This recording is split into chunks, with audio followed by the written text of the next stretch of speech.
What's going on, guys? Welcome to part 2 of my PC gaming journey series. As I mentioned in this video, I'm going to talk about what are some of the common myths that are associated with PC gaming and how I'm going to bust them right now, tell you the truth about them. So let's just jump right in. No intro today.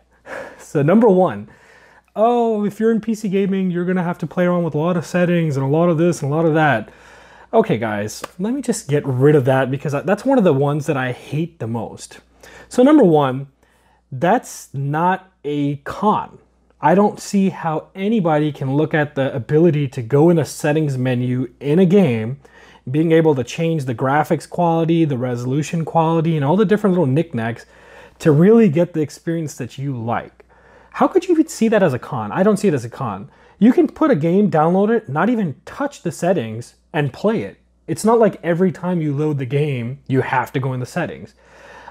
It's obviously a lot more detailed and complicated than playing on a console. In a console gaming menu, the most you get is like turn up the audio or the subtitles or turn up the brightness of the screen, or if you have an HDR supported one, adjust the HDR settings. But I mean, like for me, if I set my settings once on a game, that's it. It's not like every time I boot up the game, I'm going to go and play around with something unless my settings for whatever reason got erased. And that doesn't happen either. So I hate when people say that, and I'm going to be blunt about that. I sincerely hate when people say, oh, you're going to play and tinker around with settings. So what? That's a good thing. You get to go and make it customized for yourself. Number two, what about when your PC's always crashing, blue screen of death, all this other kind of crap? BS, guys.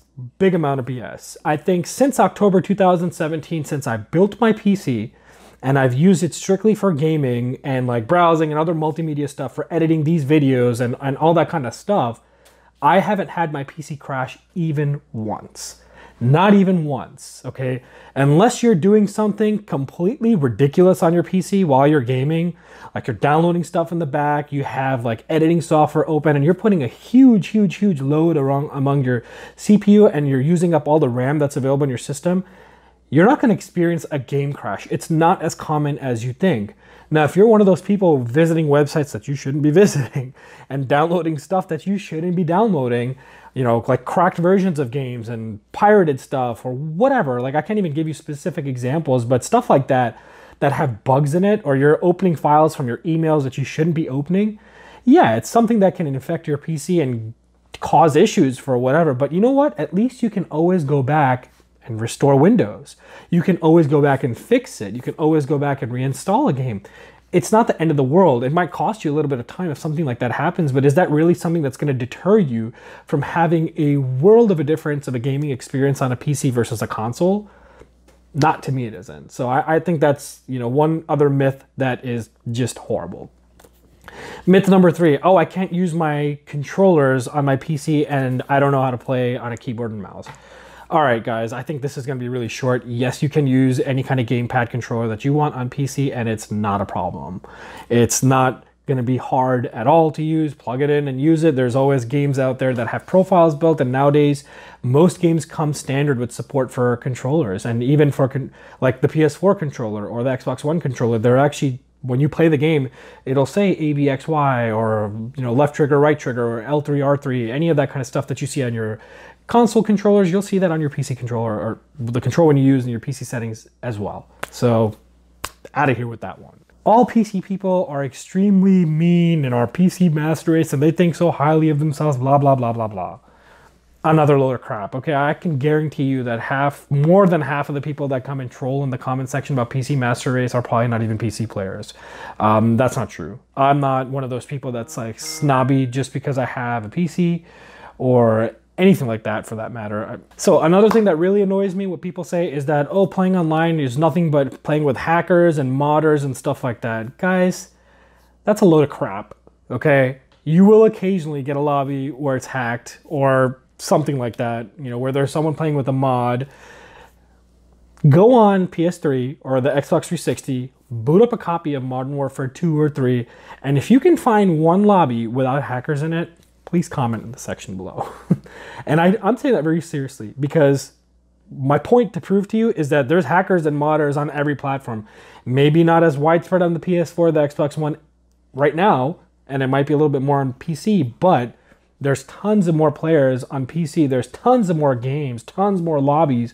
There's so much more stuff on PC than there is on consoles. I can't even begin to explain that to you. So yes, there are modders and hackers, but no, it's not going to ruin your gaming experience to the point you're like, oh, I don't want to play this. That's a load of crap. So dispel that as well. All right, and the other myth that is associated with PC gaming, I'm probably going to keep this one as my last since I'm trying to keep this video shorter than normal, but PC gaming is super expensive. Oh my God, it costs an arm and a leg to get into PC gaming. No, it doesn't, all right? It's your initial cost of getting your GPU, which is gonna be your biggest cost. Most people today have a monitor and a PC or something like that in their house. And if you're one of those unlucky people that need to start from scratch, it can be a little daunting, but who says you need to go out to like your Micro Center or Best Buy and buy everything brand spanking new? You don't need to do that. There's stuff like OfferUp and Craigslist and eBay where you can get things for a pretty good price. I can easily help any one of you build your dream PC, maybe not your dream PC, but a pretty good gaming PC for less than $1,000, very easily. And I know, like, you know, you might be looking at, well, $1,000 not cheap, $1,000 a lot of money. And yes, it is. But comparing it over time and looking at the amount of bang for buck that you get out of it, there's people out there willing to drop $500 on the Xbox One X, okay? So that means that people have money to spend on stuff that they want to spend it on for gaming. There's people spending money on all kinds of things. So to me, the argument that PC gaming is super expensive, it's got a higher entry cost. I'll admit that it is a little bit more expensive to get into in the start. Once you get into it, it's not expensive anymore at all. I've had this, like I said, since October 2017. Apart from my original build and putting my parts in, I haven't spent anything except stuff that I've spent on games. That's it. And I don't plan to for the next couple of years unless I absolutely need to. With Xbox and with PlayStation, you're always spending money on it. You're always spending on your subscriptions to get online play. You're always spending money on it when you buy games that are brand new.